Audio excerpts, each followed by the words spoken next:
سجدے کے متعلق کسی بزرگ نے بہت ہی پیاری مثال دی۔ ایک شخص آیا ایک بزرگ کی خدمت میں اور عرض کرنے لگا کہ حضور، میں جو بھی کام کرتا ہوں الٹا ہو جاتا ہے، کوئی کام سیدھا نہیں ہوتا، نقصان ہو جاتا ہے۔ تو بزرگ رحمت اللہ تعالی علیہ نے اسے فرمایا کہ تم نے سٹیمپ دیکھی ہے؟ ان کا بالکل حضور، میں نے دیکھی ہے۔ ان کا پھر اس پر لکھائی کیسی ہوتی ہے؟ اس نے کہا کہ سٹیمپ پر الٹی لکھائی کی ہوئی ہوتی ہے۔ پھر بزرگ نے کہا کہ وہ پھر سیدھی کیسے ہوتی ہے؟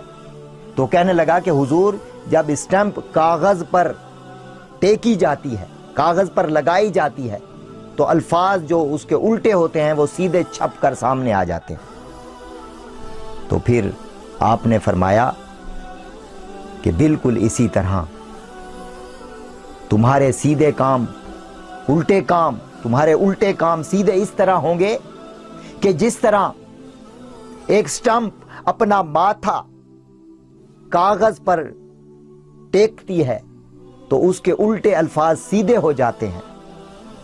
تو بالکل اسی طرح تم بھی اچھا وضو بناؤ اور مسجد میں رب کی بارگاہ میں جا کر سجدہ کرو، یعنی کہ ماتھا ٹیکو، سجدہ کرو۔ جب تم رب کی بارگاہ میں سجدہ کرو گے تو تمہارے الٹے کام سیدھے ہو جائیں گے۔